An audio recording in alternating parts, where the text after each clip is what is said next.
Hello, everybody. Welcome back to the podcast. We have a very special episode today. Why is that, Zach? We finally managed to kidnap someone long enough for them to be a guest. Yeah, introduce yourself. Well, first you gotta tell me where I am. This is the My Laptop Sucks podcast featuring Candy Garnet and her friend Zach. I see. Yeah. Yeah, I have no recollection of what happened the last few days. Yeah, sorry. We had to. I had to buy extra chloroform just to keep him asleep longer. It was really. Yeah. It's really pricey. Really a struggle. You put up a good fight though. It'll pay for itself. Well, I mean, I guess I'm here. Yeah. So we gotta talk about whatever we talk about. Introduce yourself. Oh, I'm KingK. What's up? I don't know what else to say about myself. That's who I am. You're a YouTube game reviewer. Mr. Video Game Man himself. Mr. Video Game Mr. Man. Video Game Man. Also, Mr. Pop Up in Your Recommended Man. Father of the Video Game Boy. You know my own videos pop up in my recommended somehow. It's like YouTube really thinks you're egotistical. It's like give yourself a pat on the back there. I mean, like, I've watched them back a few times just to make sure there's nothing wrong with them. And if I'm ever feeling like nostalgic, I'll I'll go watch my Zelda, see how that's doing. Do you ever upload a video and then like don't watch it for a while, or like you just like notice something wrong with it and you're just like, oh shit, and you're just like, I may as well leave it up anyway and not take it down? Well, there are some very small mistakes that, like my most recent video has a repeated line in it. Oh yeah. But I didn't notice, and my editor didn't notice. And it was already out, and I don't want to remove it when it's already out. So yeah, it's not like Twitter where you could just delete something and most people wouldn't even notice. It's like when a YouTuber puts out a video, it's like, oh, everyone's gonna flock to it because they have like notifications on or something. Yeah. If it's like a huge mistake, like some audio being missing, some YouTubers will like re-upload them, and then all the comments will be like if you remember the old version, it's got like 800 likes. I don't want to have to do that. Yeah, I think Game Grumps have done that a couple times, but it was only for like real major errors or like edits that they should have put in but didn't, or something like that. I feel like I watch my final video too much for me to ever miss major errors. At least. You got to rewatch those like constantly. Just to make sure. I've never had a time where I often don't even watch them when they're on YouTube. Yeah. Because I've seen it so much that I just don't want to. I really can't blame you. Yeah, I can't blame you either. Because the funny thing is, I found you because I was at school working on something in Photoshop, and your mother retrospective showed up in the recommended on YouTube. And I was like, I thought you were talking about. Yeah, I was gonna say that too. I was like, his mom makes videos too. That'd be impressive. No, that would be kind of impressive. But also, that just popped up my recommended. I was like, might as well. I've seen this a little bit, and then I not gonna lie, like I don't know how to put this. Your voice is really unexpected. Like you were very I mean, you're not the only one. Yeah, I get that even in my everyday life. You have a radio voice. That's why I'm getting a degree that would let me go into radio. Oh, that's fun. They have a program like that at my school. Can you say something like you're listening to 96.2 MLS? You're listening to 96.2 the MLX. Was that what you said? MLS. For the podcast. NLS. Oh yeah, NLS. MLS. For the podcast. MLS. Yeah. Take 3. The world-renowned Nye Laptop Sucks featuring podcast. Bill Nye. Yeah. Dude, I still can't believe we joked about just having a guest for so long, and now it's actually happening. It's like this is like a landmark occasion for the podcast. It's like for a podcast that started as like a joke, and then we were just like, oh, we could do this like regularly because we always have. Like, how many episodes do you guys have? This is episode 15. This is 15. 15. Yep. Well, you've gone longer than my own podcast, so. Hey, if you want to be a permanent guest, then so be it. We'll just keep you in the basement. I don't do my own podcast enough. I'm part of an ensemble podcast called the Unversed Cast already. Oh boy. But my Well-Deserved Funcast, which is my podcast, is me and Liam Triforce who do it. We just don't do it anymore because Because like life is so hectic anyway. We just every time that we're talking, we're like, let's play a video game and not like yeah. I can imagine it's hard to juggle, like especially multiple projects, but like specifically multiple podcasts, because you're like, oh, let's talk for 2 hours, and then let's talk for 2 hours again. Every time we're in a call, we're like, let's play. We need to play video games because I don't want to just sit here and talk for 2 hours. It's hard to like focus your attention if you're not like dedicated to it. And you also have to think like, oh, did I say this already? Or like, where have I said this before? It's like try and like, it's like the image from The Office to the guy with all the thumbtacks and shit everywhere. Oh god, I don't remember that. But I think I remember that. I haven't seen that show in so long. Yeah, I gotta rewatch it before it gets taken down. I've never watched it. I just remember a screenshot. I don't know if it was from The Office specifically, but it's like the photo of the guy with like the weird look on his face with his hand on like the conspiracy theory board with like the string and thumbtacks. And that's Always Sunny. That's Always Sunny. Yeah, that's Charlie. Okay. That's Charlie. He's crazy. That's the Pepe Sylvia thing where he's like take a look at this, and it's like boom boom chicka chicka. I used to do that like all the time, just as like a I don't know if it was like a tick or something. I don't think I have Tourette's. But I was definitely like for a long time I just went like chicka chicka whenever I did anything. That's my gimmick. You can't do that. That's mine. Dude, you can't have the same mental illness as me. That's copying. It's copyright. I am the owner of Tourette's. Oh my god! Every time someone has their tick, you could just like find them or something. It's just like I invented that. It's even funnier. It's named after the guy. It's named after the guy who first discovered it too. That was his name. I had no idea. Yeah, his last name was Tourette. That's pretty funny. The name Boycott, I think, came from someone whose name was Boycott, and they didn't buy anything from him anymore. Which is pretty interesting. I didn't know that. The amount of things that are names that I had no idea were names are just, like, scary. Ferris, Couch, What?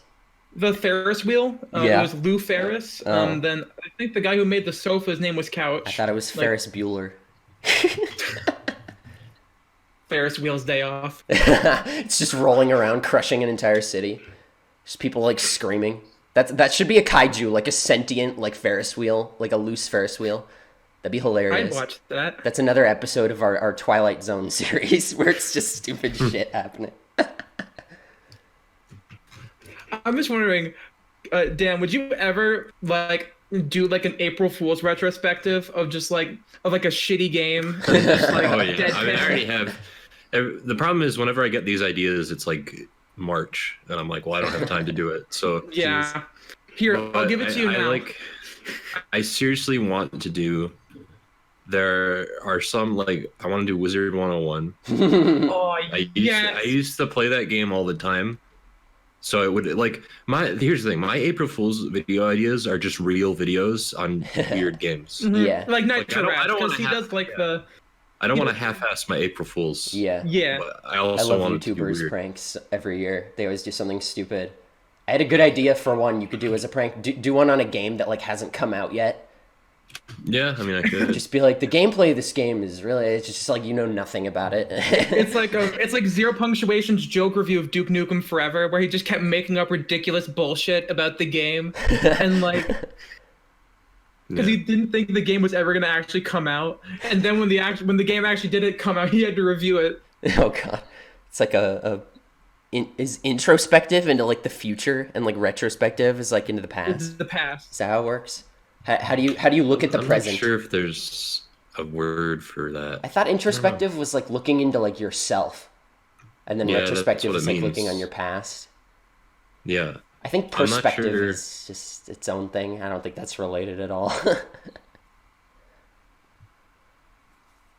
Any games you've been enjoying more than you thought you would recently? Oh, more than I thought I would. Or any recent games you played that you liked? Stuck out to you?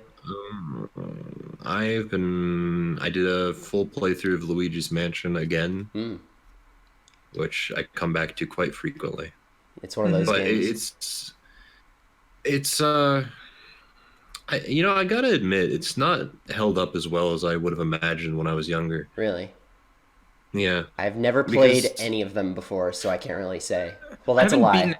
I played like 30 minutes of Dark Moon like 5 years ago for a Let's Play when I was like 13. I was literally filming my I was literally filming my 3DS with that kickstand that came with like Kid Icarus Uprising and a camera on like a tripod, and I was just playing it. I did like 3 episodes of that, and then I quit because it was a little draining for 13-year-old I mean, me. like Luigi's Mansion, childhood favorite. So it is for a lot of people. I've played it off and on for quite a few years. I know it I know pretty much everything in the game except for like I don't know where some of the speedy spirits are or some stuff like. But that's because I don't look that stuff up, and I've just kind of tried to figure it out over the years. Yeah, that's always more fun. Some of those are so well hidden that I don't know if I'll ever find them without looking them up. But it's fun. But I think that a lot of people kind of overvalue that game. In the sense that like every time people talk about Dark Moon, it's like, oh, this thing, it's always in reference to the first and how it's not as good. How it's mission based instead of like open world, so it's worse. And it's like, well, yeah, and that just feels kind of disensuous to the conversation because the first game is not beautiful, flawless. Like it's fun, but I would not count that as one of like the best games ever made. I don't think. Just like, in general.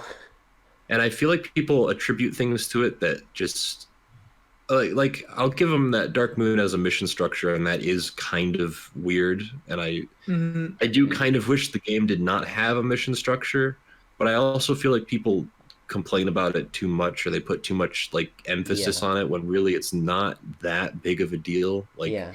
And in the grand scheme, the first game is as linear as Dark Moon is anyway. So you're not really losing anything with a mission structure. It's like Mario Galaxy, where it's like the illusion of an open world, but you're always kind of really on like a straight path to the end. It's just a star instead of a goal pole, basically. Where there's like little areas where you can wander around and get a little treat, but more than anything, it's usually just you end up going. Yeah, every time you pick up a key in that game, your map will force itself to show up, and it will tell you what door to use the key on. And what you do in the game is that you just go from room to room, get a key, go to another room, and the game basically just guides your hand the entire way through, which is fine, but like. That a mission structure is not that far off from that. I wish that like I wish it didn't have a mission structure, but it's not like super unfitting to the entire thing. It's just kind of like a different coat of paint where it's like, oh well, now it's explicitly a mission structure. It's like Mario Galaxy 2, where it's like, okay, we're gonna embrace the linearity, but it's still very much like the same sort of game where it's like a short run through a certain area or just certain planet. I do think there's merit to it because like. Luigi's Mansion 3 is... I haven't played it yet. 3 is kind of like... It's like more open again? It doesn't have a mission structure, but it's still kind of... Each floor is almost like its own mansion. I mean, they're smaller, but like each floor is its own theme. And what you do is it's a really linear game also, like the other two. But you just go from boss to boss, and it just flows way better than the other two because it doesn't have a mission structure, and it kind of owns the fact that it is linear, and doesn't try to beat around the bush, and it just is able to revel in that. I think Nitrorad put it best where he said like it's not the same thing. This game isn't the same thing as the first game, but it's different, but it's still very good. It hits different. Yes. I mean, like, different. In some ways, I would agree it's different, but I don't think it's quite as different as people would imagine it is. Because, like, you compare the two, and they're different. Like, they're different in the sense that the first game takes place in one big mansion, and the third doesn't. It's just a hotel with different Luigi. floors that feel... Different floors that feel, like, so distinct that they might as well not be in the same place, but they are anyway. Yeah. So I get what he means when he says that, but... that playing the game, it feels just like the first one. And I would say that for the second one too. I think all 3 of them, when you're playing them, you're like, they all feel the same, like simple, not like the same in a bad way, but like they feel it's like Pikmin 1, 2, and 3. And 2 is different from like 1 and 3. Because you hate it? Yeah. But I was there for those streams. It was a very fun time. Yeah. 2 is different from 1 and 3 in a lot of structural ways, but at the core of it all, it's still Pikmin, and it doesn't really feel different from what Pikmin is. And that's how I feel about Luigi's Mansion. Like, I don't think it's really all that different. I just think it's, you know, like, it's they've funny. changed some stuff around. I played a little bit of Pikmin 2 as well. Like, my friend brought over his copy, and I played it for like 30 minutes, and I still haven't played 1 or 3. That's another trilogy I need to get around to playing someday. The funny thing is, like, most of my experience with Pikmin came from 2, because my friend gave it to me like a long time ago for free, and I was just like, oh boy, free game. And I then learned that a near complete copy of Pikmin 2 is worth like $80 now. I'm just like, oh wow, I got a good bargain. Dude, and that's like version I played the most. But the thing is though, I had a backwards compatible Wii, but I didn't own a memory card. So whenever I played it, I just kept starting over. Oh god, dude, did I ever tell you how I got my copy of Pokemon Crystal? I don't think I feel like I might have a long time ago. So like in elementary school, there was this kid who had like this copy of Pokemon Crystal where like the save battery was corrupted, but it was so bad to the point where like you couldn't save the game. And like he was like, yeah, my sister like dropped it in the pool or whatever, and now it just doesn't save. So I was like in 4th grade, and I was like, I can probably fix it. And I took it home and I played it, and like that was it. And he was like, "Do you fix it?" And I was like, "No, I don't know if I can." I was like, "Do you want it back?" And he was like, "No, you can keep it." And then I was like, "Okay." So for years, I just have this Pokemon Crystal sitting in my like game box, like unfinished. And then like freshman year of college, this is like, I'm like 18 now. This is like 9 years later. And then like I learned how to solder, and my best friend back home just happens to have a soldering kit. So I take it over to his house, and I get a new battery from, I think I got it from the game store. That you know the one I'm talking about, Zach. I think I got it from there, and they just like gave it to me, or I got it online. But oh wait, actually no, it was the same battery. It was the connectors. The connectors were broken on the battery, so we had to like take out the battery and then like solder the connectors back in, and then like hold it in place with like a quarter, and then I resealed it, and now it just like works perfectly. It took a couple tries, but it started saving, so I was able to like complete it, which was a real weird like childhood journey that I went on, just 9 years. It's like when you get a side quest and you don't finish it till like the end of the game, and then you get like some random ass side. It's like, did you ever steal a game from someone before, KingK?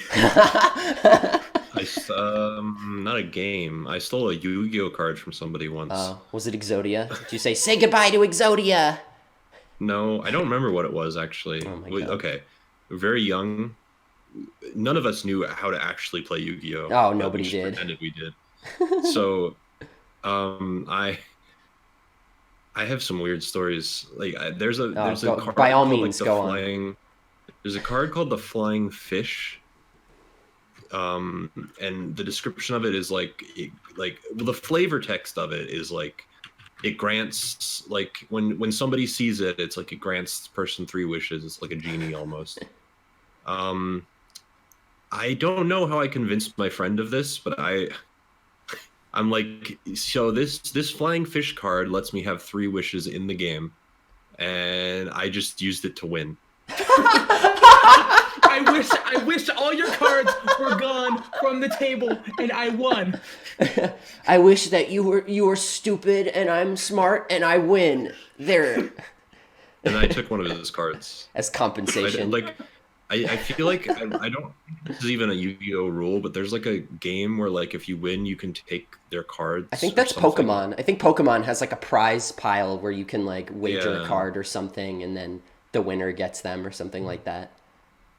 I remember having like a Pokemon trading card mat that was all folded up, and like it had all those wrinkles in it because, you know, wrinkles in paper never go away. So I just remember there being a thing that was like prize pile or something like that, or something like that. I don't remember, but it's not really the same in Pokemon. Yeah, I play the TCG sometimes. I barely know anything about it. The prize pool is like if you kill an opponent's Pokemon, you can draw from your prize pool. I think that was it. That might have been it. Put 6 of your own cards at random in the prize pool, and then you have to make gains to get those cards back, which can really fucking suck if you like. If you like lose one of your best cards in the prize pool, and they're all face down. They're all face down, so unless you have a card that lets you look at them, which do exist, you just are never gonna know where it is. Fuck my Garbodor card. How am I supposed to counter Gardevoir now? Yeah. Because I know that Garbodor is actually really good in the TCG because it like counters Gardevoir really hard, I think. The way you said Garbodor was like Garbodor, and I thought you were saying it like the same way. Oh God. Oh, also, speaking of Pokemon, I need to talk about this because I think it's really funny. So there's this company. Do you know about? Have you heard of the company Razer? Oh, the tech company. Yeah.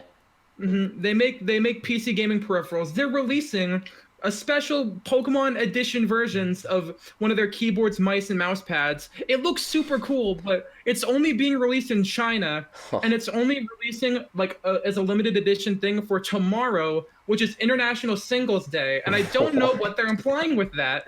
It's like if you play Pokemon, you're just a virgin. It's like that's it. I remember when Nintendo used to do that all the time with like holidays. They clubbed in when they had Club Nintendo still. Oh yeah. They would give you like physical stuff. They'd give deals to like the UK that we would never get. Oh yeah, that was always really lame. There was special edition regular 3DSs that were themed after Mario, Peach, and Toad that were only in Europe, and there were so many cool prizes that just never came out because they hate America. Jesus. Yeah, I don't get that. I don't know why they were just like, hey, you never get to have this. Especially for like hardware. Like I could see if it was like a little game or something like that, or like a sticker set or something like that, but it's like a full-on exclusive 3DS or whatever that just we don't get. It's a real shame. It is. I've been playing Mario Galaxy 1 lately. Well, Luigi Galaxy, because I completed Mario Galaxy like a year or so ago. And, I get like burnt out on it because it's just the same game every time to me. But I feel like I actually can like credit Mario Galaxy 2 because it does like embrace the linearity. Whereas like you were talking about how like Luigi's Mansion 3, it's kind of the same as 1, but like they actually feel distinct. And like they're separate, but they embrace the fact that they're separate, which is what I like. Because, like, Mario Galaxy 1 will have this mission where you go to, like, Gusty Garden, and then it's, like, this beautiful, flowery level, and then you take a star to some area where it's just, like, random, like, colored platforms, like, primary colored platforms, and it's, like, what does this have anything to do with, like, like, you could just throw this in, like, any world, and it wouldn't really matter. It's just, like, a backdrop on the actual level itself, and that's what I feel like Galaxy 2 does better. Because it's like, oh, yeah, it's a gimmick world. Like, there's one star. Go get it. Like, that's fine. Where it's, like, individual. But, yeah, I don't know. I liked Barry's video. Barry from Game Grumps. He started, like, making his own videos on, like, game design and stuff. I really liked his, like, criticism of Galaxy. Because he wasn't just like, this game sucks. Like, fuck this. But he was, like, actually constructive with the game instead of destructive. Where he's like, I like it, but here's what it could do better. And I was like, I like that more, fair tone when it comes to, like, reviewing stuff. I don't remember what he said about it. With the title, like, is Mario Galaxy a good Mario game? I feel like it's not the most kind of video. Yeah.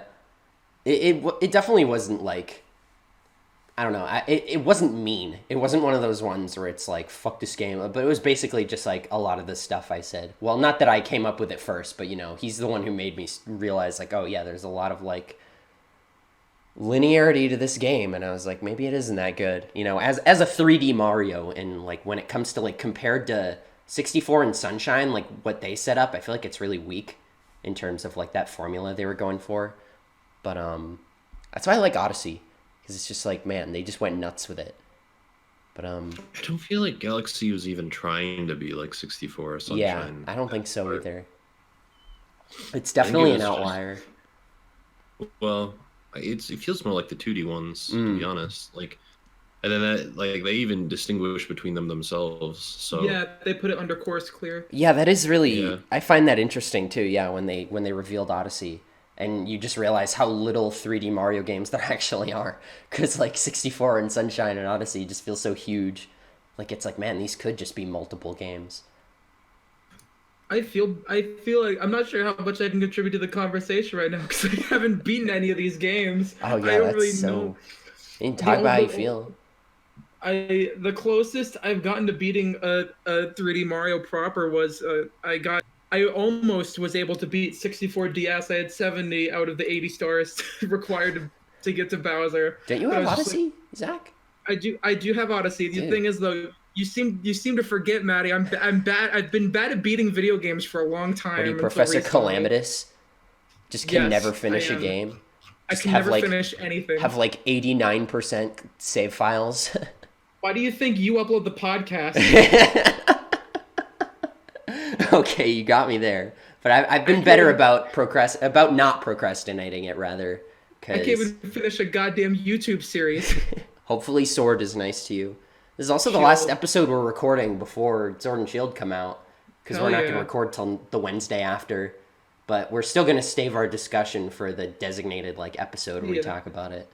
I'm just curious, Dan, what is your favorite Pokemon design so far from what we've seen? Well, I'm partial to Obstagoon because Zigzagoon and Linoon is like one of my favorite Pokemon lines. Oh, nice. I can see why. I feel like I don't know how popular that is, but no, yeah, I can see why. I think of the early game normal types, they're definitely among the most popular. Yeah, still Bidoof just for the meme. Yeah, but I feel like Bidoof gets too much attention. He's not even as good as Zigzagoon or Linoon. Yeah. I actually have a lot of newfound respect for Linoon because I did a Nuzlocke of Ruby and I had a Linoon who made it all the way to the end, and he was a solid boy the whole game.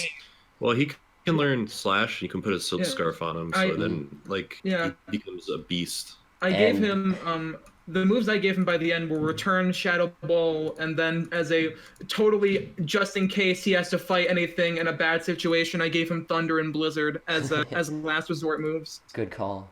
And now after 15 years, Zigzagoon can finally get extreme speed through breeding and not just Pokemon Box on the GameCube. Yeah. Because I was planning for so long to get a copy of Pokemon Box and get the Zigzagoon from it and then transfer it up, but now I'm just I can just get it at extreme speed and belly drum and call it a day. Smeargle. Yeah, I want to breed one of those, like a normal Linoon with belly drum and extreme speed, and then transfer it to Sword and Shield, and then breed it with a Galarian Linoon, and then evolve it into Obstagoon. It's gonna be so fun. Obstagoon is one of the most exciting Pokemon announcements we've had for me. He's cool. Because I like that they're adding new evolutions simply again. because it feels like they didn't forget about him. And it's such an out of left field thing because I didn't think he was really that. I never thought that they would ever do anything with him again. I don't blame you. They seem to their cash cows, their Pikachus, their Eevees. Look at why they have the Gigantamax forms now. Don't even get me started. But I feel like that was the thing we talked about, or that I mentioned a lot on the podcast, is I wish they would spread the love around more to other Gen Pokemon, because they've already given enough to Gen 1. And look at Charizard. It's literally the only starter in the game besides the new ones. But I remember you. I think Dan, when it was first shown off, you said you had a cold a cold sensation run through your whole body when you saw Gigantamax Charizard. I did. I'm not gonna lie, it looks really cool. There are but 8 billion forms of Charizard. Yeah, There's exactly. There are 2 separate Mega Evolutions for Charizard. It doesn't warrant. Yeah, it doesn't warrant it. It doesn't warrant it, but God, I fucking like it. Yeah, it's I hate that I like it. You know what I mean? It's it's why couldn't they have just done this first? I wish instead of just trashing Megas altogether, I wish they just made those the Gigantamax forms of those Pokemon. That would have been cool. Because now it just feels we'll never get to use those Pokemon again. I'm not okay with them the way that they've been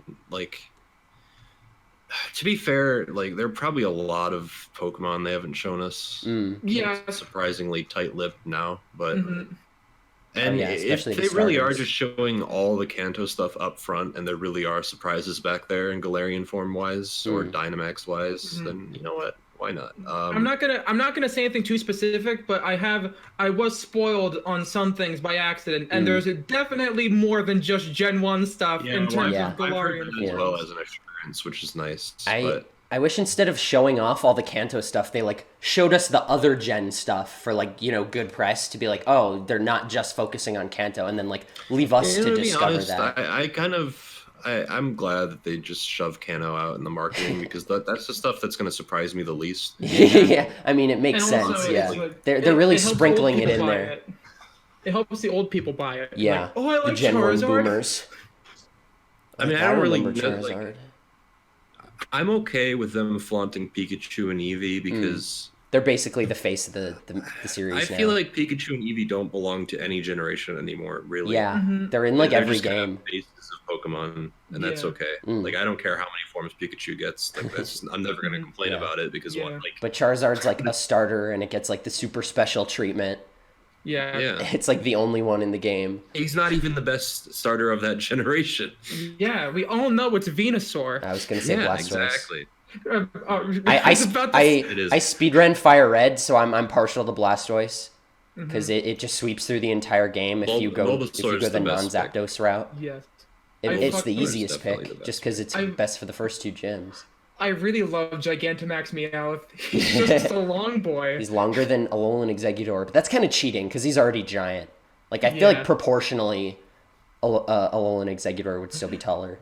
Dude, we should do that, Zach. You should Gigantamax Meowth, and I'll Dynamax Alolan Exeggutor. And have a tall off. If it's in the game, yeah.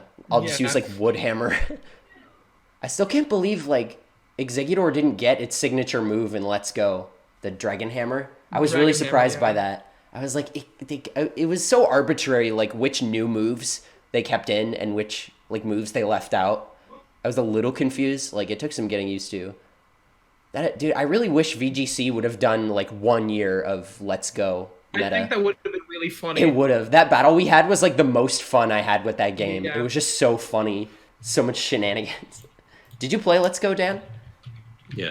Nice. He actually nominated it as one of his games of the year. Really? I did, and I would probably still stand by that, honestly. Wow. I really do like Let's Go. Yeah. Well, you're part of the problem. They cut the Pokedex because of you. I like it less than what I did when I played it first because when I first played it, I was depressed and in hell, which was my my senior year musical, and that was I'm pretty sure any new Pokemon game would have made me happy at that point. Same. But like, and after kind of revisiting it, I have like the rose tinted goggles have kind of come off, but I still very much appreciate it for what it is, and I think that it was a real good experience. It was a real good experience. I just love like the little cute cutscenes you get whenever you get to like a new town with something, or like on the SSN. It definitely made my holiday season last year a lot brighter because I was like, I just need a new like Pokemon game to focus on. I don't think I would have found it as interesting if it wasn't a radical shift like it was. Yeah, because that's the reason I liked it so much is that it was so different. Because I mean, at the heart of it, it is like as a remake, I don't care about it. Oh yeah, it's definitely not the definitive way to experience Kanto. Fire Red are like leagues better than it as a remake. Yeah, absolutely. But as a different form, like because you don't really play it the same way that you do usually. Oh no, because you catch a lot more than I would. Yeah, the Pokemon are out in the open. You could avoid every single Pokemon if you wanted to. Yeah. Genuinely, like for me, I actually like this was the first game where I genuinely like went out of my way to complete the Pokedex, and same. It was a really first in a while. rewarding experience. And I definitely now I have a newfound appreciation for the grind of finishing the decks. And I'm probably I finished the decks in that game too, and I usually don't do that in Pokemon. I'm probably gonna try and finish with the decks and the shield, but we'll see. I finished the regional decks in Moon. It was a lot easier. It got me thinking that there's really no incentive to catch everything. Shiny Charm. Yeah. If you're a shiny hunter, then you really want that shiny Charm. I did that in Moon. Because SOS battles are really good. You're not really gonna catch everything unless because now that in Let's Go you get experience for catching. Oh yeah. Well, you could you that was a thing added in X and Y. Yeah, but that's like the main way of getting experience. Yeah, is catching, catch comboing and stuff and grinding. Zach, did you ever finish that Eevee wedlock? No, I didn't. I'm pretty much I've kind of given up on most content creation at this point. Zach, where did you get? Did you get to like Celadon? I got to Celadon. That's the farthest I got. It's like halfway through the game. Come on, man. I know. Such a short game. I'm really bad. I've never finished a Nuzlocke of any kind. I was there for the platinum. I was there for that, though. Yeah, but like I still didn't finish it. Yeah, I know, and it was sad because it was actually really entertaining. I've started so many Nuzlockes, but it always comes down to the fact that at some point you have to sit there for 2 hours grinding, and it's just like I can't deal with that. The main reason why I finished Ruby was because it was over spring break, and it was just like, oh, I have this whole week where I can do nothing but focus on this. Grind, yeah. That was the main reason why I was able to breed in X and Y, is just because I had so much time on my hands. I was like, I may as well just breed Pokemons for 8 hours. Usually you almost never grind because the way it's paced, and I like that a lot, and that's why I like the series so much. So when I'm playing a Nuzlocke, and like I get like a team wipe or something, I'm like, well, great. Now I don't want to continue because most people just say that's a game over. Really low level, They're like, if you lose all your Pokemon, it's just a game over, and you either start over or you just quit. One thing Zach and I, we were talking about the EXP share, right? And how like Let's Go was like balanced around it. How like Ultra Moon like was, but the EXP share was still like toggleable, and now it's just like built in. And a lot of people were complaining about that, but I feel like those are the people who just didn't play Let's Go, because like I was so shocked at like how balanced the levels were in Let's Go. I was like, where was this in Heart Gold, Soul Silver when they remade that game? Well, the fun thing about Let's Go is that because of the EXP share, I finally, for once in a Pokemon game, I did not feel like I need to fight every trainer just to like, you know what I mean? Yeah, like I definitely get that. I was able just to like I can afford that. Still feel competent. Yeah, and also I feel like another thing that people don't think about is that my team in Let's Go. I probably, I need to like double check what my team even was, but yeah, me too. I can remember mine from the top of my head. I can remember mine very, very easily because that's just how I am. Switch. I'm gonna check my Switch. Because for me, it was Pikachu. It was Vileplume, Clefable, Dragonite, Dugtrio, Clefable, Dragonite, and Kingler. I just remember because I fought your team. I don't even remember mine. Zach, do you remember my team? I know I had Eevee, Exeggutor, Blastoise, Flareon. Did I have an electric type?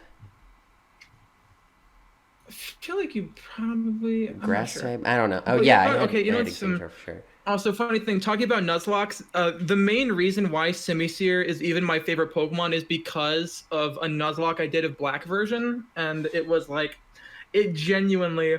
Like, because what happened was, I had the Simisear, because I started with Oshawott, so I got the Pansear, and my naming theme was, I actually never talked about this on the show, and was it my naming theme was music artists, and so I thought, oh, Simisear is the least popular Pokemon, Outcast, after the rap duo of Andre 3000 and the other guy who made Hey Ya. And the other guy who's not Andre 3000. Yeah, I thought it was perfect. Because, least popular, he's an outcast.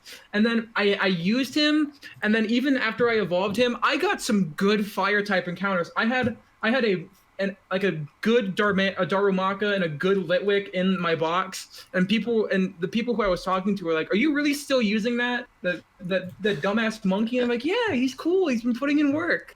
And then when I got to Victory Road, he died because I was a dummy, and I had half my team die, and I was just like, oh God. And I genuinely think if he didn't die, like it would not have hit me as hard. And like he genuinely, after he died in Victory Road, Outcast like very much grew in my heart. And I just realized there's no other place that this Pokemon deserves to be other than the top. Did you release your Pokemon for that Nuzlocke, or did you just put them in a box? Death box, because it's hard for me to remember. Yeah, if I was like doing a series, like a YouTube series, I would release them. But yeah, I definitely always just keep them in the box. I have like an Alpha Sapphire Nuzlocke I never finished. I got to like Lily Cove City, and I had just replaced a member of my team with a Bayonet, and I got the Mega Stone too, so I was like pretty set. You know, it's funny. I had 4 Pokemon. I had like Blaziken, Pelipper, Bayonet, and like Gyarados or something like that. Like I had 2 water flying types, but they were both so good. Like, I couldn't bring myself to box either of them because I was like, they're both so good in their own way. Like, I don't know how.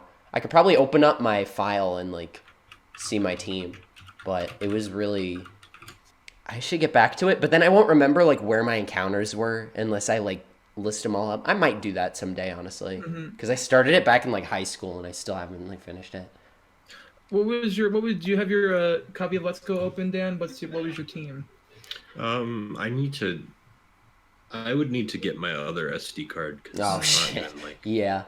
Oh, man. That's one of my issues with the Switch. It's like, from what I remember, I had Let's Go Eevee, so yeah. I had an Eevee.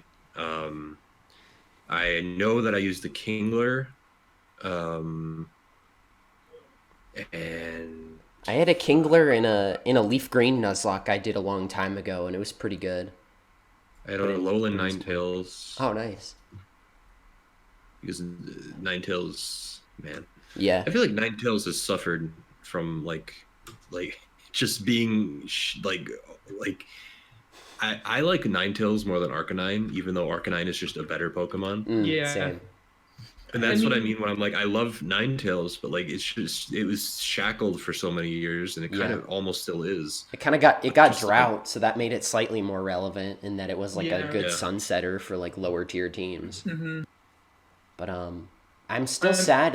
Arcanine never got like its rumored Alolan / Galarian form. Yeah, just pure water type. That was rumored back in like Sun and Moon, and I was so looking forward to it. It would have been such a good ride Pokemon too, because you could just run on the water like Suicune or whatever.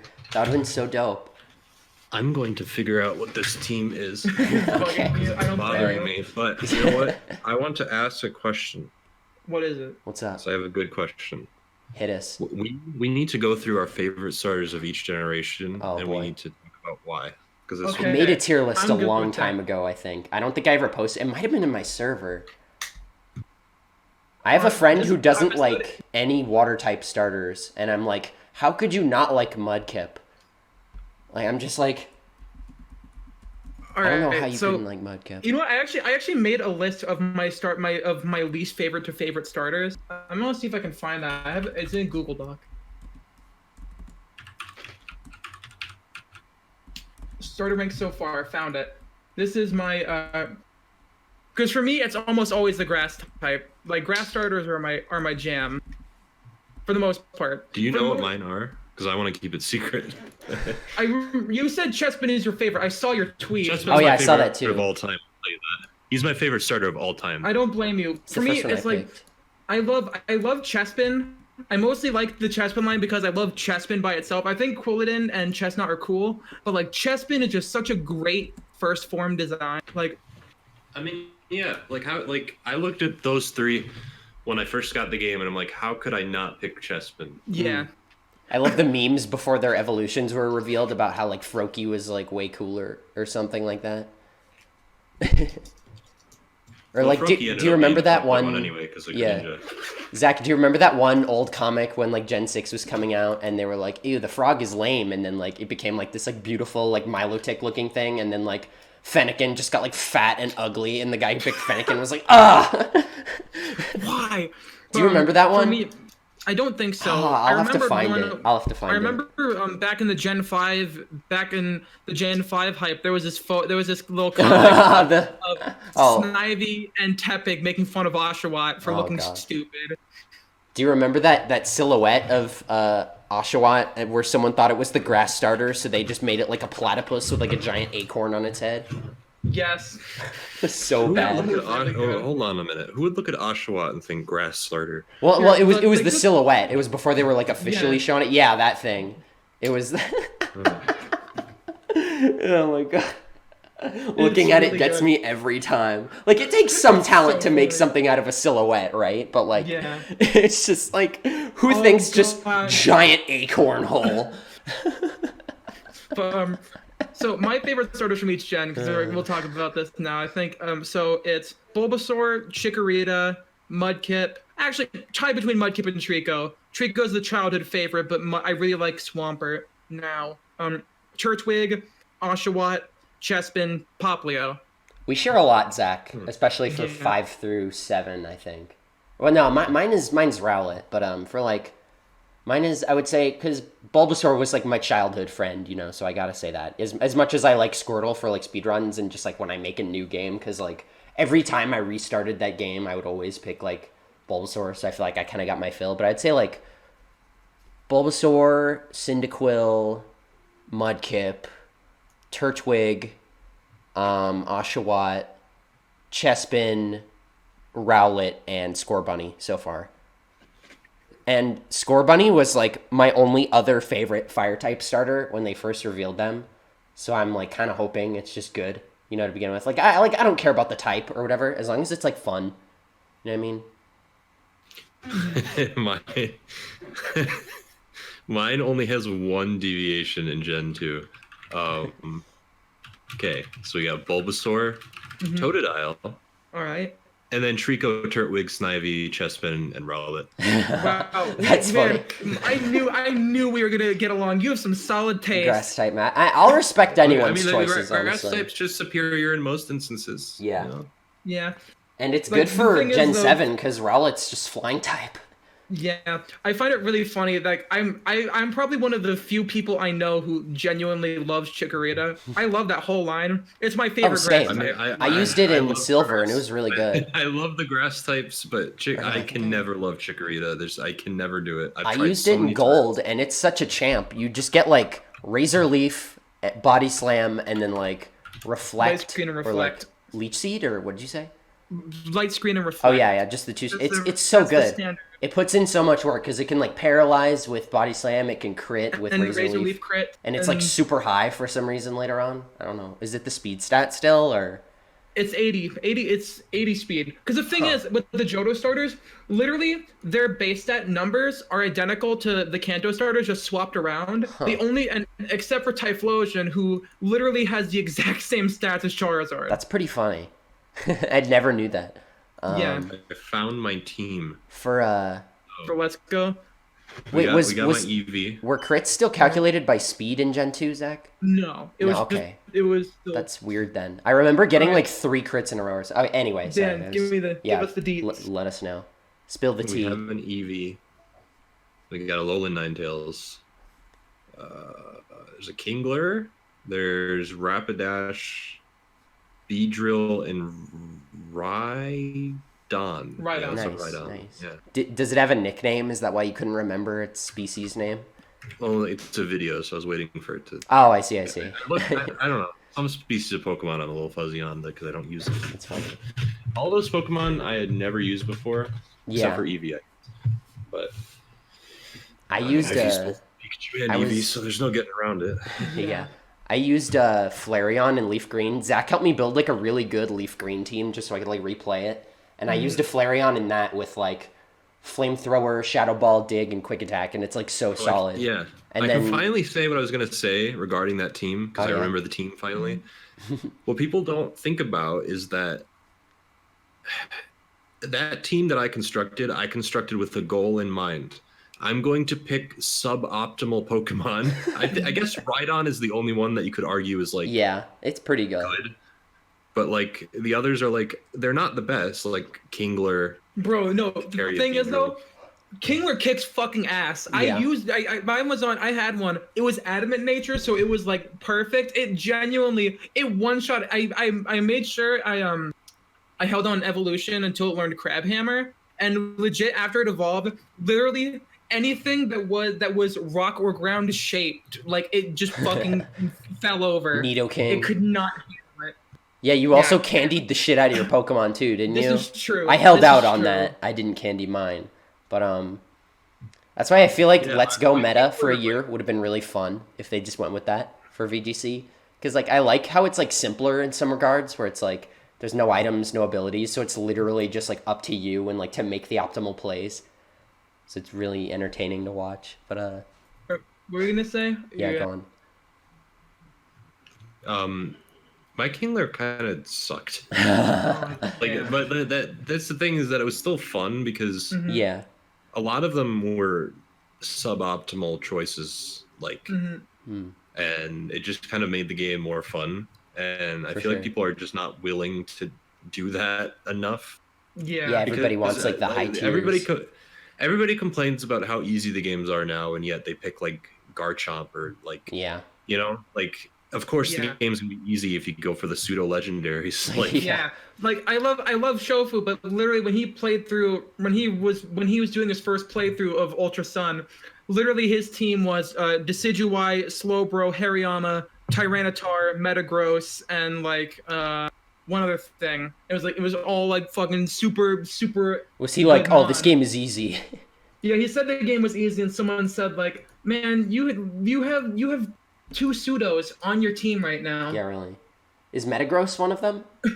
Yeah, Metagross is a yeah, pseudo. Metagross is fucking crazy. Yeah, I I knew it was good. love I didn't it. know it was pseudo class.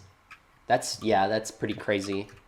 That's the thing about like Sword and Shield is like it would have been really funny to just be able to catch a super high level Pokemon in like the wild area and just like use that on your team. But like I can totally understand why they don't let you catch them. And there are people like, oh, but the badges were supposed to be like for Pokemon that don't obey you. And I'm like, that's only when you trade like someone over. Like that's never gotten in the way of my Pokemon playthrough ever, except for when I was like 9 and my friend traded something over to me.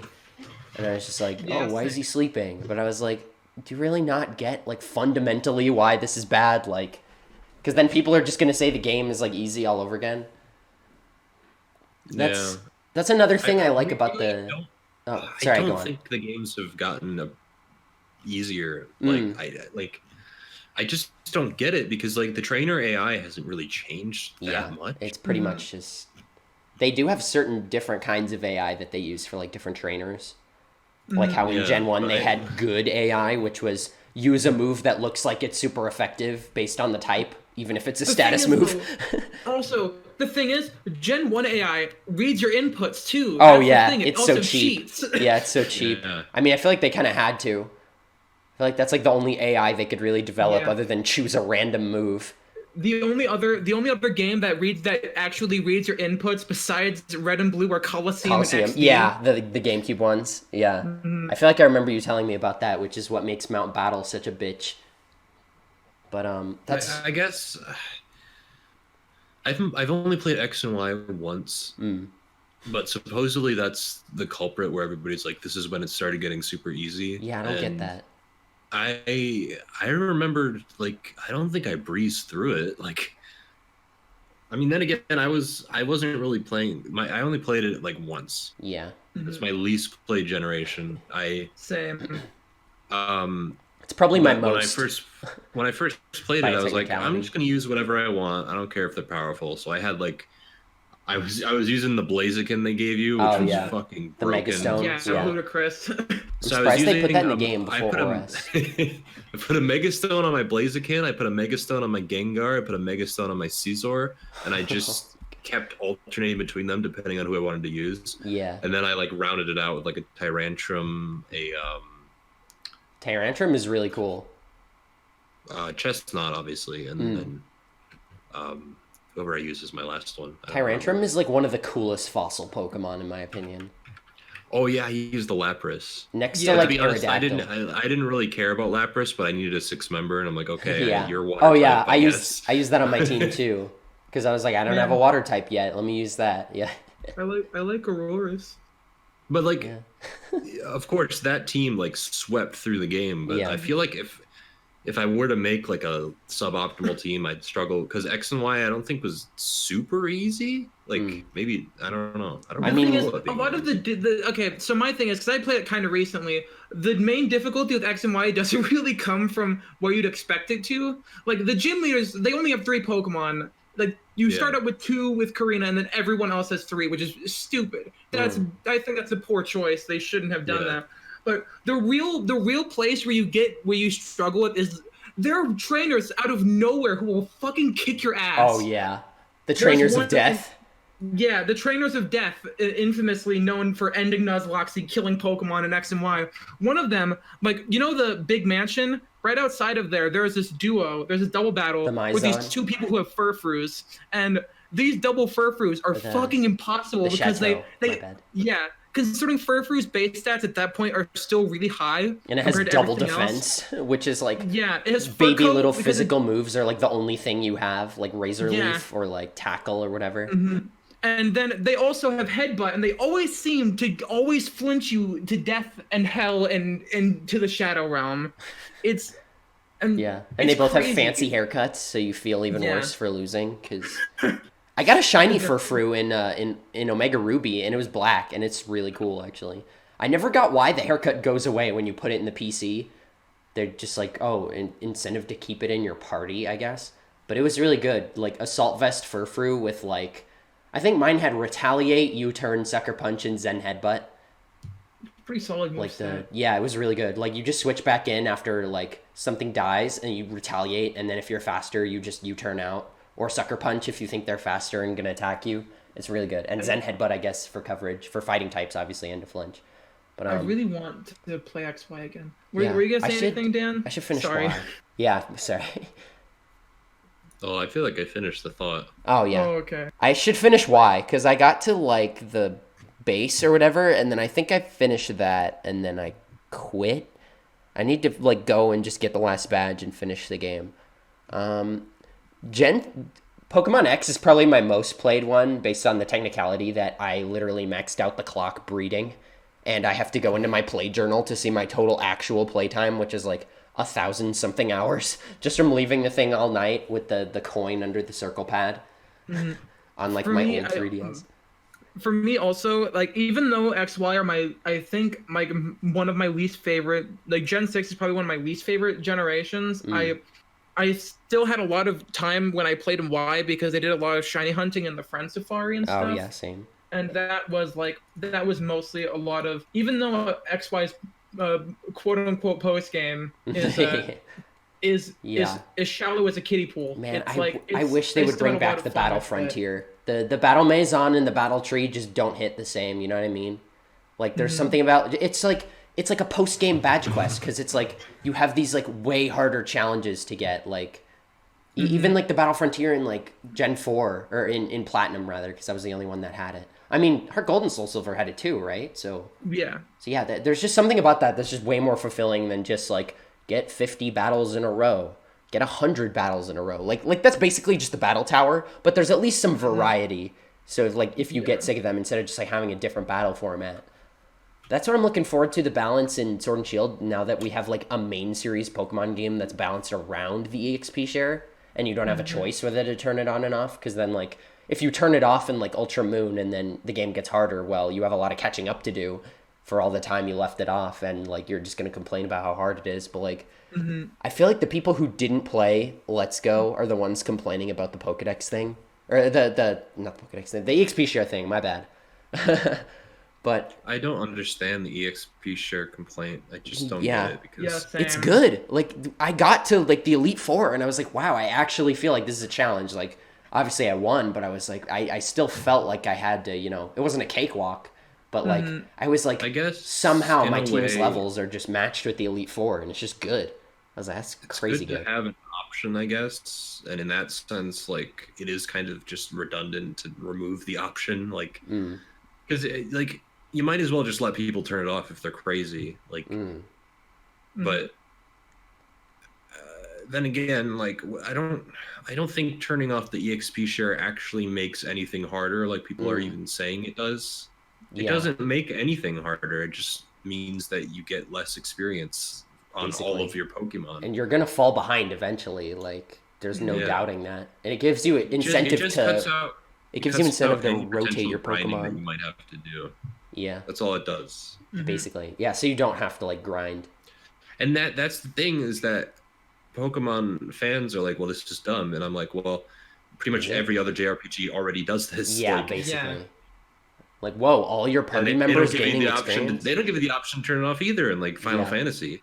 They just keep up. Chrono Trigger, and that's one of the best games ever made. So I don't know, maybe we need to put that square. Yeah. Cool, because people are used to because it's framed in the way of, oh, we had something and now it's being taken away, and that makes me angry. So they're not really thinking of what that means for the game itself. They're just like, oh, they're taking away an option. Why would they take away an option when they should let the player decide? And it's like, well, was it really a good option to begin with? Like, because I think the XP share is good in that, like, it lets you swap out team members, like, if one's getting too strong, or if you just want to, like, try a new Pokemon. Like, you found one, like, late game after you found, like, 6 Pokemon already. Or, like, not even relatively late game, but maybe, like, halfway through by the time you have a full team, and then, like, you finally find something you would rather have in your team over someone else, and you can just, like, throw them in your party and, like, let them level up. And now you can access the box from literally anywhere, so you could just swap out your party as much as you want, and, like, it keeps them caught up, and it also incentivizes you to, like, switch who's doing the battling, because the ones in your party only get half the experience. So, like, it really makes you, instead of soloing the game with, like, your starter and just, like, having the other ones there, it really makes you be like, oh, let me, like, switch them around whenever I feel like, or just, like, I don't know. I think it's good. Man, I forgot I was gonna say something earlier after I asked Dan what his favorite Gen 8 Mon was. I was gonna say my favorite was Impidimp, but I like Poltegeist. Yeah. Do you have a favorite, Dan? Oh yeah, he said Lanoon. Obstagoon. Yeah. Everybody was giving so much credit for, like, them acknowledging Farfetch'd, and I was like, yeah, it's obscure, but, like, I get why people are upset about, like, the Gen 1 thing. I had a greater point to that. You might as well do Farfetch'd. Yeah, the meme, the meme Gen 1 Mon. Yeah, I guess Gen so. 1 Pokemon, as long as you're doing stuff that is obscure in Gen 1 already. Yeah, but I don't think people would care that much. Yeah, I definitely get that. Like, the really funny thing is about Farfetch'd is it was designed to be, like, the ultimate joke Pokemon, because it's a duck holding a leek, and those two go together well in a stew, and it's called Farfetch'd because it's weird. It's highly unlikely that you'd ever see a duck with an actual leek with the thing that it goes good with when you turn it into food in real life. Zach, I wonder if the stick is also gonna boost, like, Surfetch's critical hit rate. That's gonna be so good. Oh, with, like, isn't there a fighting move that's, like, way more likely to crit, like Karate Chop or something? Karate Chop, Cross Chop, some. We don't even know what fighting moves it's really gonna get besides, like, its signature move. Yeah. But it does get, like, Revenge. I don't know. Maybe Night Slash. That's gonna be good, and Slash, just up in the crit rate of Surfetch. And if it has, like, decent attack, oh yeah, dude, we gotta go into competitive before everybody starts developing sets. Yeah. I really think this is going to be the gen to get me back into competitive, because, like, Dan, it's gonna be really easy. You're a college student too, but, like, we just don't have the time to, like, sit down and breed, like, 3 boxes worth of eggs in the hopes that, like, one of them is perfect, and then we could start EV training it and then leveling it up and getting its moves, and then, you know, actually battling with them. I feel like I bred more than I actually battled. There's a bunch of stuff. I like the last trailer they had where. Oh yeah, absolutely. It's just like, oh, you want to get into this stuff, and now you can do it much easier. Yeah, exactly. Finally. Who needs a fucking macho brace? Shove vitamins down your Pokemon's throat, my guy. I really hope they make hyper training more accessible, because I feel like that was a nice, like, idea on paper, but I feel like it was way too, like, you had to get it to level 100, and you had to have one of those bottle cap items, which, like, the normal ones were rare enough, but, like, the gold ones only came with, like, event Pokemon, like Magearna or something. Like, that was it. So it was like, and you had to get it to level 100. I feel like level 50 would be, like, a fair, like, because, you know, the battle formats are always at level 50. Like, that's always how they are. And, like, it would be a lot more fair. It would be good if they just made the hyper training guide just, like, post game, so you can't just have, like, full 6 IV Mons for, like, your first Elite Four play, for your first Elite Four run through, or whatever they have now. Just you get what I mean, though. You get what I mean, though. Just, like, so you don't have, like, 6 perfect IV Pokemon by the end of the game, basically. So I feel like that's nice. I just hope they do that. The whole IV thing now just feels like a moot point, because nobody ever is going to use a Pokemon that has some perfect IVs and then, like, 1-5 or whatever. Nobody's going to do it. So, like, why is it still there? Like, EVs I get because you can control what you want to do, but, like, nobody is going to use a suboptimal IV Pokemon. Like, People wonder why people cheat Pokemon in. No kidding. No, people don't have that. That's why I'm fine with it. As long as it's legal at the end of the day, like it's something you could have gotten normally, like minus the I time. feel like no matter what the rules are, like whenever it came to like these official tournaments, every legendary Pokemon in those fucking tournaments are genned in. Yeah. There's no fucking way they got a perfect 6 IV. Yeah. Person that's what I never got. Enough to soft reset for a 6 IV. That's what's so hypocritical about it to me. Or anything. Exactly. That's what's so hypocritical about it to me is like they're obviously cheated in, and you can't pretend to frown down on cheating when obviously these legendaries are cheated in. Like there's no denying. There's no easy way of obtaining them this way, this easily. Same thing with like the Dream World Pokemon, like the Landos or whatever, or just the Genie Trio or whatever, because you had to get those through Dream Radar in like Black and White 2. Or to get those forms, rather.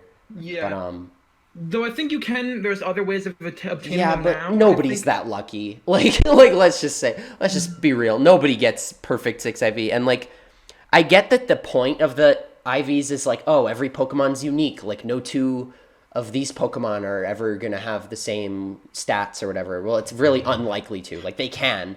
But I feel like natures already kind of do that because they affect the stat spread. And it gives you a personality in your head about how this Pokemon would act. And it gives you that little message where it's like likes to run about or likes spicy food or something like that. That little personality trait. But I think that's based on their IVs. It is. It's based on like which one's the highest. I think that should just end up. I feel like if at some point, I know it's probably kind of a messy web of code, the IV system, but I feel like at some point it might have to go. Yeah, and I hope so. They just have to, and because that's what I think is probably I think that's probably going to be the main, the big massive change I think should happen. Yeah, it would definitely make just battling a lot easier in general. So you could like battle someone with your team that you use to beat the game and not be like outclassed by someone who like bred a competitive team or something. It's like if you have the right moves and the right nature or whatever for your Pokemon, then yeah, it certainly gives you an advantage. But like, I feel like IVs are just like this secret advantage that like most people like hardly even know about. Because like breeding is really, if they made it like we were talking about with like the Destiny Knot, if it was just guaranteed to pass down like all the highest IVs, that would be way better. And not locked to 4. Yeah, that would be. I think it's 5 actually. I looked on Cerebi and it said 5. All right, that's better, but still. Yeah, I feel like the only instance where you would want a not perfect IV is if you're going for like Trick Room, or I think some. No, they usually use. I was gonna say for some Pokemon with download. Hidden power. Yeah, I was gonna say. Because, like, when you go up against someone that has a Pokemon with download, you want their... Usually it's, like, Porygon or Porygon 2 or Porygon Z. Usually you'll have, like, a higher special defense so that'll increase their attack. But you usually do that with EVs and just dump, like, 4 EVs into that. And the only other one I could think of is having a 0 attack stat in case you get hit with, like, foul play and you're a special attacker or just a wall or something like that. And you want, like, the lowest attack possible. But, like, other than that, I really just think... IVs can go, and I would not be sad. If they don't do the Destiny Knot thing, the only other thing I would want them to do is just either do that or just get rid of them altogether. Yeah. Okay, I'm just curious, Dan. I have a dumb question. No dumb questions on this podcast.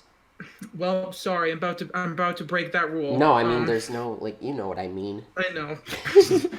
What is the worst game you've done a retrospective on? Oh, boy. Or at least the game you've liked the least. Well, let me look through this. Because I have two in my head that I think could possibly be answers. Well, the worst one, God, is probably Pac-Man World 3. Yeah, I had a feeling that was gonna be it. There were 3 of those? Yeah. Isn't it the one where you like bounce around? It's like a 3D Pac-Man platformer? It's a 3D platformer. Okay. Yeah, no one really talks about the third game because it's really divisive, and like some people think it's pretty cool, some people think it's alright, and people like Dan absolutely despise it. What was your other candidate, Zach? I was thinking Earthbound Zero or Mother One. Yeah, probably. Yeah, because the thing is, I played it. I bought it on the Wii U so I could, because I was like, oh, I might as well just give this a try. I think I might be able to, because I knew its reputation of being grindy. I was like, oh, it can't be that bad. And then I legitimately, I quit. I could not handle it because what happened was, like, after I got the third party member, after I got Anna, I grinded her up to match Nintendo and Lloyd, and then I went outside of her town, and after we were already the same level in that area before you get to that town, I was already like one-shotting enemies. I go to the next area, and then I find, I don't know what it was. I think it was a polar bear. It attacks and then does half of my health, and that's when I just went to the Wii U menu and I just said, I'm fucking done. I cannot deal with this goddamn bullshit for this much of a game. Go off, Zach. I know you. Oh God, I swallowed the wrong hole. Oh God. But I know you. Don't take that out of you context. did you relist the? I think because they're back up on your channel. Did you relist the Mother trilogy on your own volition? Yeah, I did.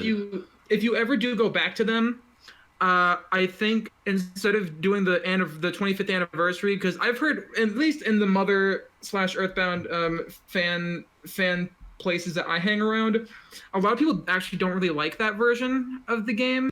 I think probably the best way of playing it and giving it a full fair chance is the fan translation of Mother 1+2 on the Game Boy Advance, because Clyde he added in the easy ring, which doubles your EXP and money from grinding, or from just all enemy encounters. God, you hear grinding. It's literally, God. Such a simple fix too. It's like, hey, Yeah. here's an item that makes the game not bullshit. Yeah, genuinely, that's my whole experience with the game too. Literally. Oh, and you know what's even funnier? Do you get it from the start in that hack? Yes. Did he just give it to you? That's pretty cool. When I first played the game, literally my first experience with it was, all right, I'm gonna grind to level 5. That should be good. That should be enough to handle a lot of the early game, right?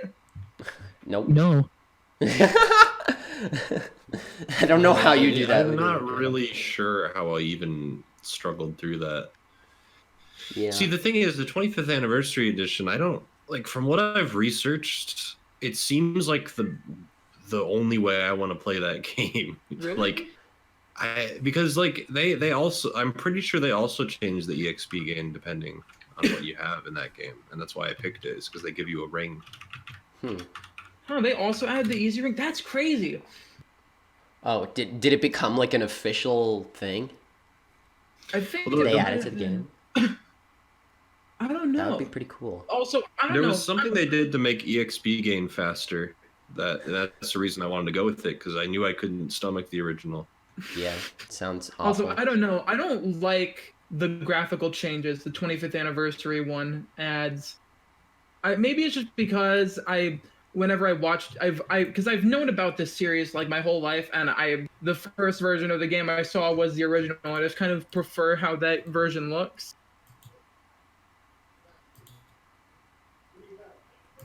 But I don't know. I know what's his name? Stephen George. When he did a blind Let's Play of Mother 1, even though he's been around the whole Mother fan community his whole life, his first experience with it was the Game Boy Advance version. And that's the reason that I kind of thought about it. I'll have to play one of those games someday. I've still literally never touched a Mother game. I have Earthbound on the Wii U, I think. I think I bought it. And I don't even know why. I was just like, oh, SNES game, I'll buy that. I bought it because a game that I've played once in my life, and that's about enough for me, probably. The thing is, though, like, I feel like, if that's fine, that's fine. But I don't know. I think if you do wanna, I think at some point you said you were planning on going back to them, and I think you gotta give it one more go around. I did have an interesting question, actually. I just thought of it. Maybe this could be like our last little discussion to wrap up the podcast. Zach and I have been talking about, like, remakes of games recently, specifically like Mario Sunshine and like how we would change it. I wanted to ask like, what's your dream remake and like what would you fix in the game that you get remade, Dan?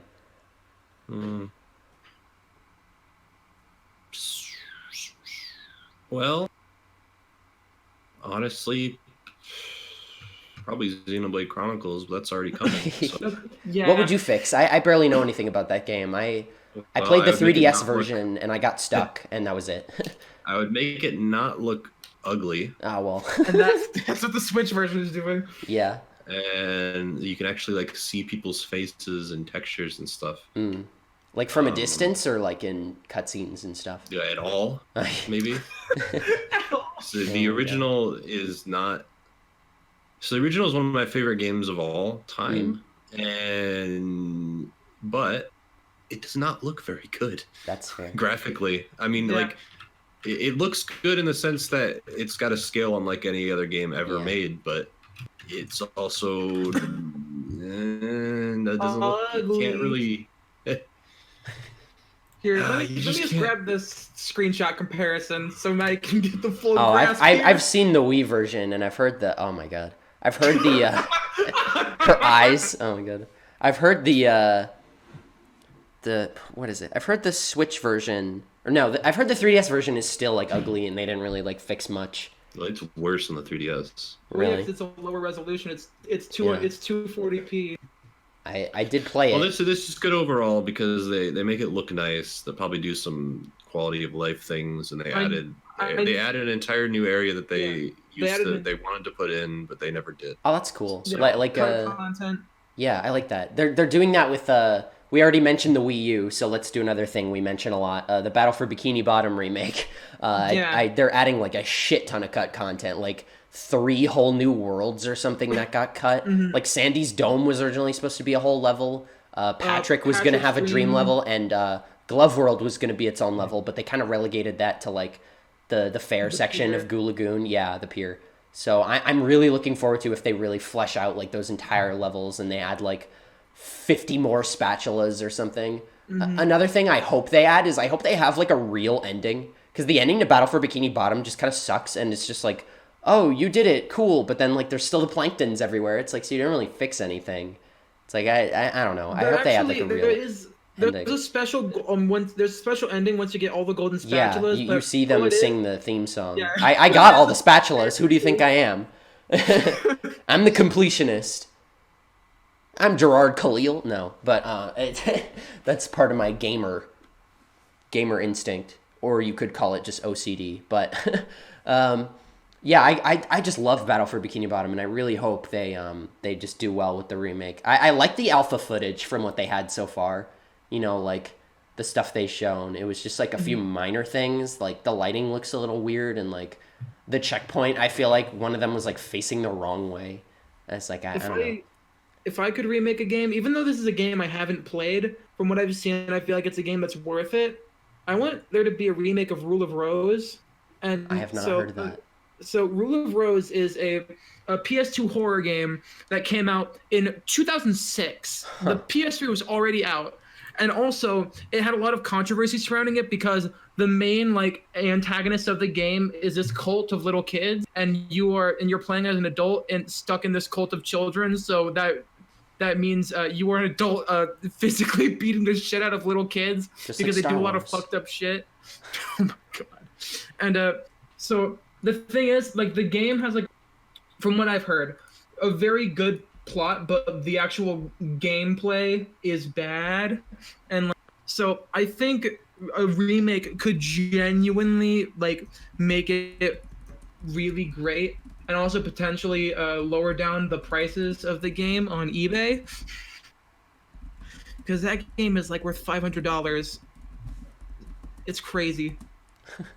I seriously never heard of that game, so you're doing things to me that I never thought. Dude, you know what I just thought of? Like, if they remade Super Metroid for the Switch, that would be so good. Because they remade Metroid 2 for the 3DS, so, like, Super Metroid is, like, technically Metroid 3. So that would be such a fitting successor. Like, oh my god, they could do so well. Especially with, like, similar controls with, like, that's traditional, you know, like, or 8 directional aim, and then like have the free aim. Oh, that would be so good. Man, I love Super Metroid. I need to finish editing that. I need to learn more editing in general. I really need to, like, I want to practice editing like a montage or something. I think that would be good for like learning how to, place music and like timings and editing clips together with like fitting. I always wanted to do a game review, but the thing that scared me most about it, aside from like the voicing and the script writing, which I feel like I could handle like eventually, but the video editing was like the main thing where I was like, I really need to learn how to do that if I want to make like reviews that are entertaining to watch. I could just post the audio, but that would be really boring. I don't know what I would even start with. I still really want to do like a review series on like the Mario and Luigi games, like Superstar Saga all the way through Paper Jam. I think that would be really fun. And since like all of them are on 3DS now, and I don't have a 3DS capture card, but maybe someday. I feel like that could be fun. I have a 3DS capture card, but it's so broken that... Who'd you get it from? It's almost like a failed... I got it from Loopy. Oh, you did? You lucky bastard. Well, I feel like I did get lucky, but also I can't use my L and R button right now. Oof. So I have to fix that. That sucks. I mean, yeah, but I think that's more so just a problem with the original 3DS design, more so than Loopy's capture hardware. They didn't really fix that until like the 3DS XL. The thing is though, Loopy, I talked to him. He can replace. You can contact him, and he could, if you get another original 3DS that's working, he'll probably just replace the board for you for like as the cost of shipping. Because he offered to do that with my DS capture that I accidentally broke the hinge on, and I bought another DS to get it replaced. Jeez. Maybe. I'm sorry. I might do it, but part of me just wants to fix the L and R button myself. Like, I feel like I don't know how hard it is to do that, but... Yeah. It's usually an issue with, like, the spring or, like, the receiver, like, sliding out of place, I think. Because, like, they're really skinny, so they have, like, really small receptors. So, like, I feel like it's really easy for them to just get knocked out of the way when you, like, put it in your backpack or something. So... I actually bought a Katsukitty 2DS capture card because it was the cheapest one I could get. And I bought it because I was thinking, oh yeah, I think the thing is, I was kind of thinking, oh, with the Switch and stuff, I don't think Katsukitty's going to be around for that much longer. And then like 5 months after I bought it, they went out of business. And I was just like, great. No, the one thing, the stupid brain dead decision that they made that I do not like is there is a limit on how many times you can install the software and use it. Oh yeah, I think you told me about that. It's 10 times, and I've already used it twice, and now I'm scared of using the goddamn thing I paid $300 for. That is ridiculous. Is it just to install like the driver on your computer or something? Yes, like, it is. So once you have it, you should just have it, right? Yeah, but there's a key. There's a software key. Oh, I see. Like So like if you want to put it on like a new computer, you're just worried about like you're just gonna eventually run out. Yeah. Jeez. And considering this is my only way of really getting any form of video footage of it for the 3DS until someone out there, because I feel like at some point someone's gonna make an actual full-on 3DS HDMI mod. It's gonna happen at some point. I really hope so. Isn't there that way you can stream like online or something like that? Yeah, there is with the Wi-Fi new 3DS capture method, but it doesn't look great, and if you're trying to live stream it as well as do that, it's gonna really tank your internet speed. Oh, that sucks. Yeah, my laptop can barely handle streaming as it is. But yeah, someone please make a good 3DS video out so none of this will ever be a problem again. This is a call to action, and please make it good and don't make it easy to break so you have to pay for repairs. Yeah.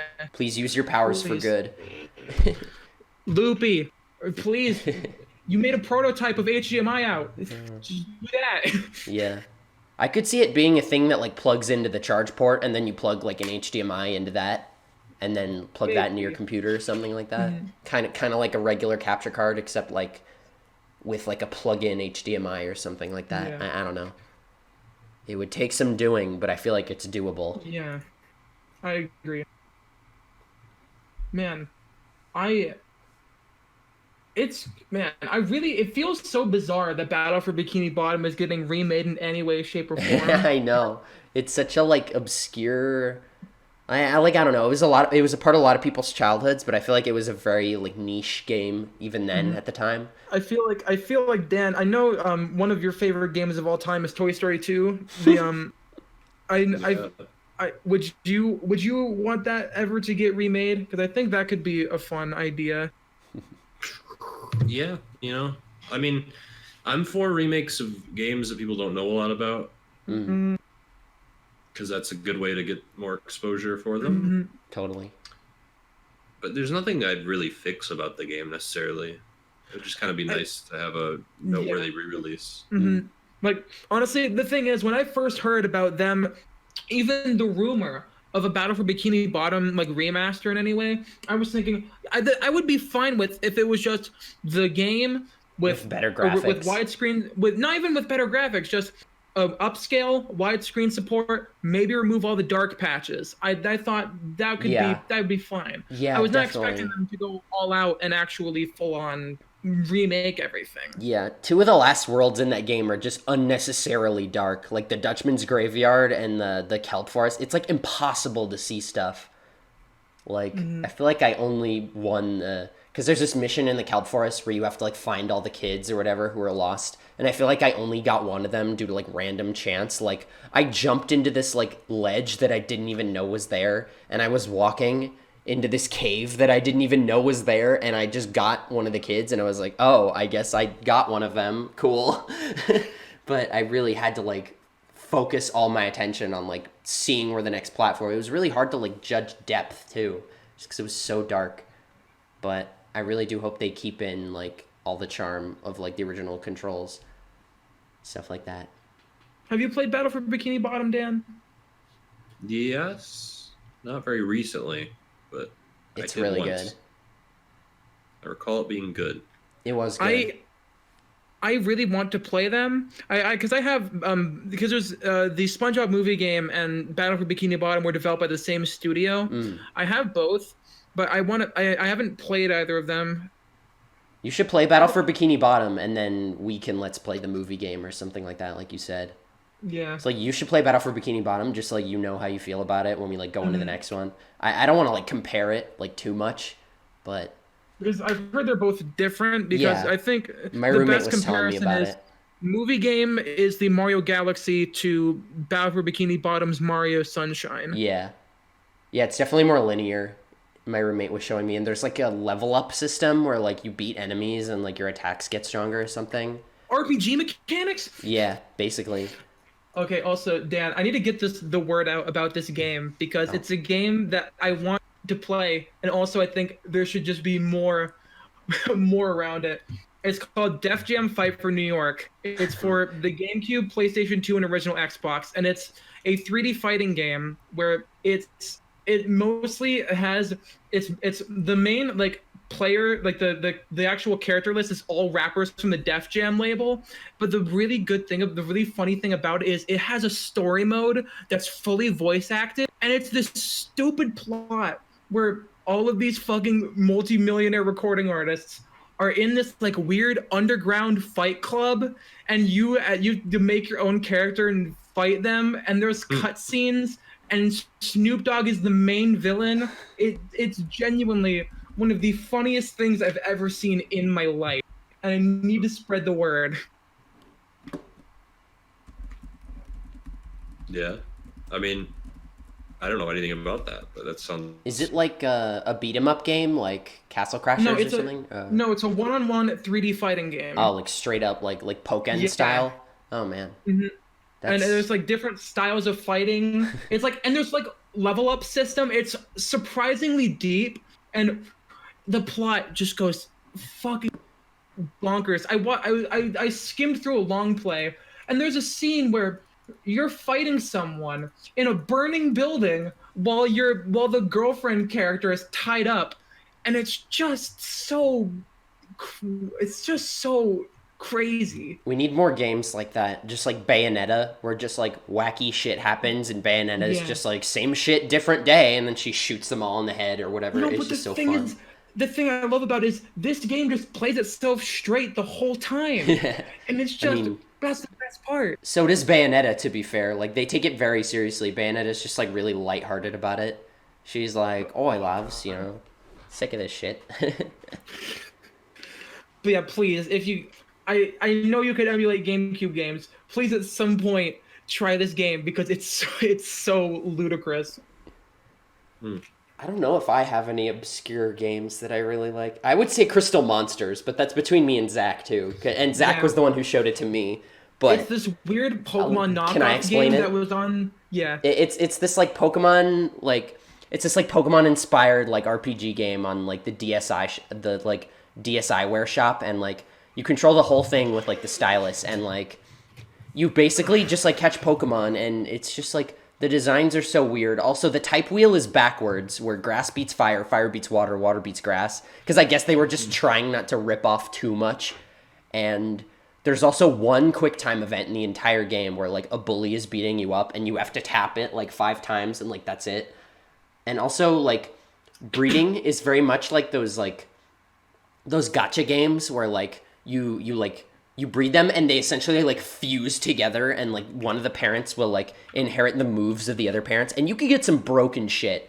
I remember getting like my starter, like the only starter, which was what was the Fire Cat starter, Zach? I don't know. I don't remember the name. It was like objectively the best starter, because like I tried using the others and I just got my ass kicked by the first boss, because fire beats flying apparently, or sky, or whatever the type is in that game. And the first like major boss is like a wild like flying type monster, and like it just bodies you if you don't kill it too fast. But yeah, this game it's honestly it's so funny. It plays itself so seriously, and like the story is like so absolutely nonsense. It's like they tried to have like a Pokemon story and they just like forgot the point where there are like stakes. It's just like, oh no, the bad guys are here, and it's like, cool. So what? I honestly barely remember it. I prefer that nowadays because, like, I'm not sure Game Freak can write world-ending stakes anymore. Yeah, that's true. I don't. It loses all of its pomp and circumstance after a while. They've done it so much that, like, at this point, I don't pay attention to that stuff in the story. Like, like in Sun and Moon, I'm like, okay, I'm following this broken family around. Yeah. That's why that's I all I care about. And also the thing is, the backdrop of the game is like, oh, the aliens are attacking now. It's like, okay, I like don't that. really give a fuck. I wish they did more with that. Also, the thing I like though is that alien attack is put like aside. Like the main thing that's really being like cared for in the story is Lucamine's crazy. She wants to live in ultra space with these weird alien monsters, and it's going absolutely fucking bananas. We need to put that to a stop. That's why I like the that. Ultra Beast thing is literally just the post game. It's just the aftermath of what happens in the main story. Yeah. And that's only in Ultra, isn't it? No, that's in regular Sun and Moon. Ultra Beast.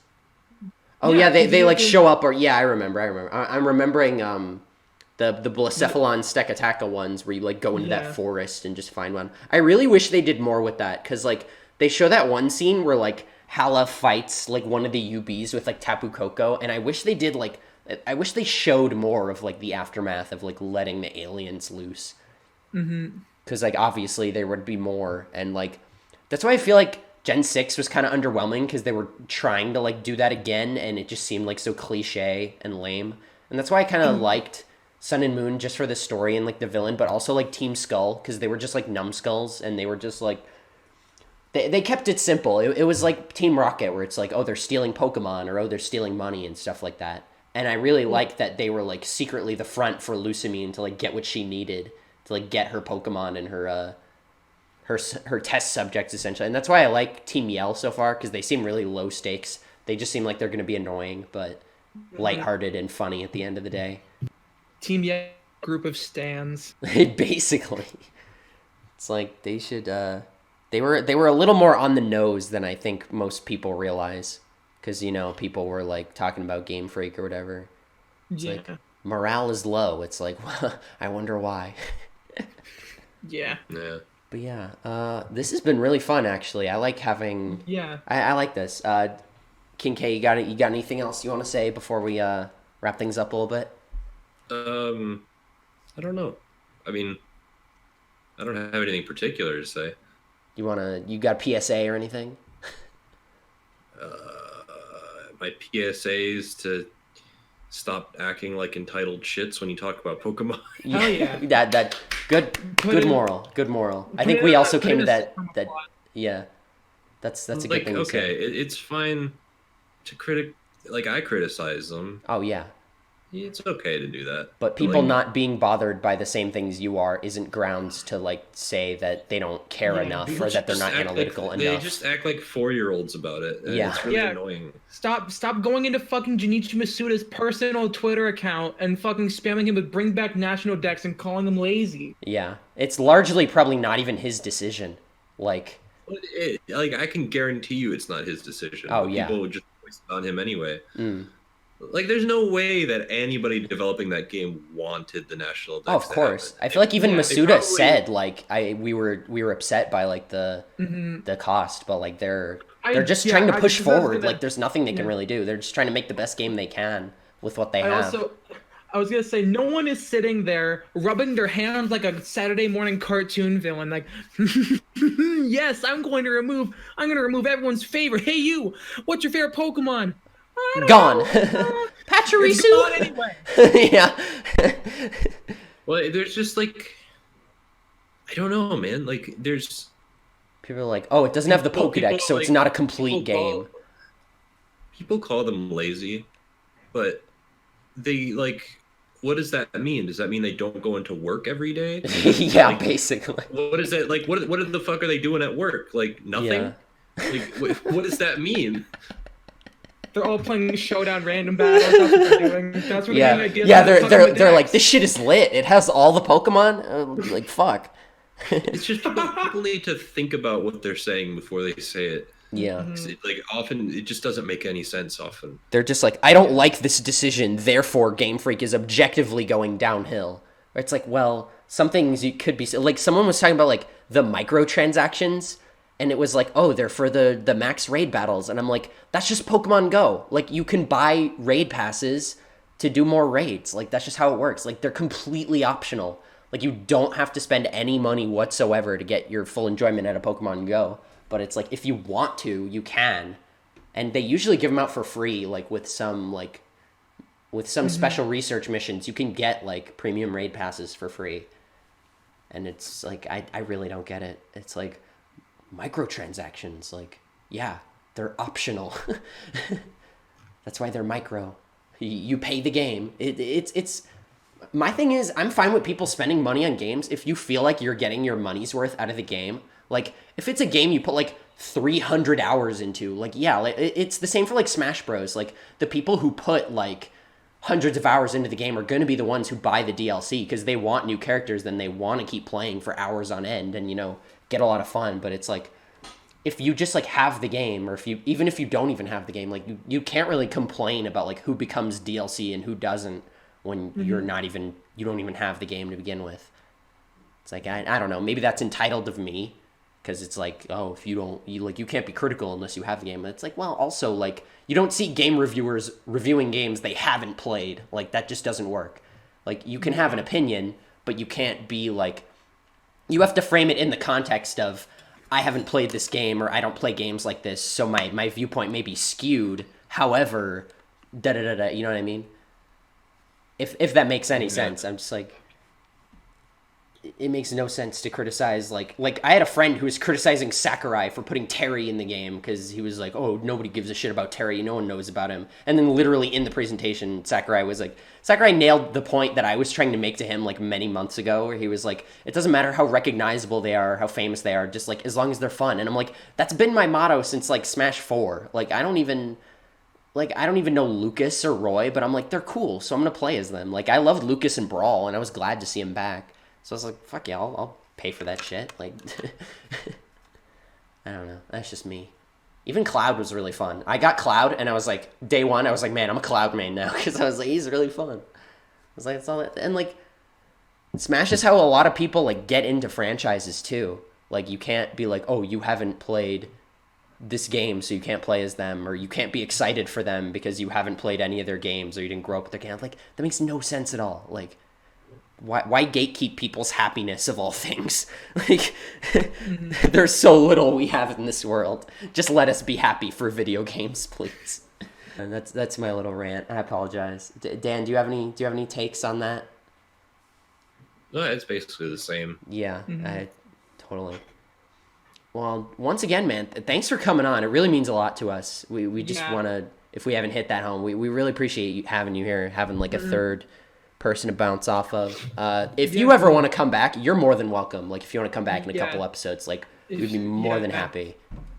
Yeah, maybe for Pokemon. That'd be awesome. Oh my god, dude! Yeah, I loved our Pokemon discussion actually. Yeah, if you wanna, if you wanna, I know you said you're doing a discussion on Twitter with someone else, but if you wanna be on our Pokemon Source discussion episode, I'd be all for it. I would be all for that too. There's no limit to how many podcasts I can be on about Pokemon. Yeah, I know. I don't want you to feel like you're being a broken record and repeating your thoughts everywhere. Oh yeah. And, I feel like I do that enough anyway. So that's true. If we had like an established fan base, we wouldn't want people being like, he's in like every episode, because like most people, it's like it should feel like a special thing. Because if you're going to be on like 5 episodes in a row, talk about Pokemon for quite a long time. Oh, yeah, totally. Our first few episodes were like mainly Pokemon. Yeah, I branded myself with a Pokemon. I feel like you have to be at least pretty deep into the fandom if you do that. I feel like every episode we had before where there was Pokemon news, like at least half of the episode we spent talking about Pokemon. Like easily. Although it's gonna be the worst discussion because it's a horrible game because my favorite Pokemon's not in it. Yeah. Oh my god. What if we did the discussion episode and Dan's just like the contrarian the whole time? It's like, well, it didn't have Pachirisu, so I can't enjoy it, so fuck you. Pachirisu should still be able to learn Fire Punch. I'm not over this.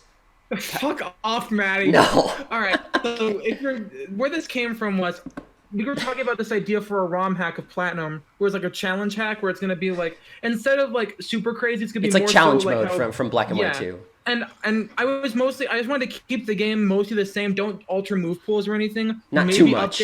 Not too much, but like. And Maddie just talked about giving Pachirisu Fire Punch, and I don't know. Ampharos learns Fire Punch. It has little like flabby arms. It should be able to learn Fire Punch.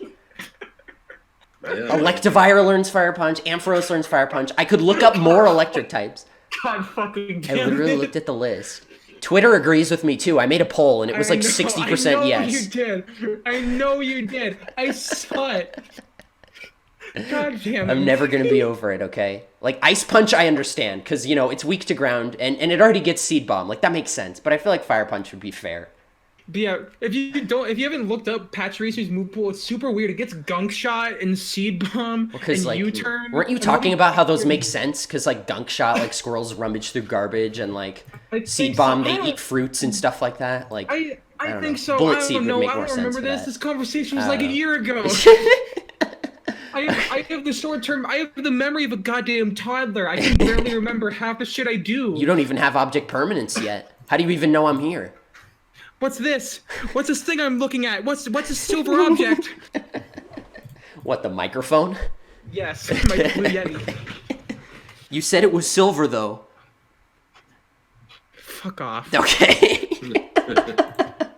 Well, again, Dan, thank you for joining. We would be more than happy to have you back on for the Sword and Shield episode. So if we're, do you just want to end it here? Yeah, that was a good episode. I feel like we went a little longer, but I really enjoyed it, and I really liked our discussion. Yeah. Once again, thank you for joining, Dan, and thank you, listeners, for tuning in, and we'll see you guys next time. Goodbye. Now, I normally say a funny one-liner at the end, but you know what, Dan? Take it away. Do a funny. A funny? Funny. I don't have anything funny to say.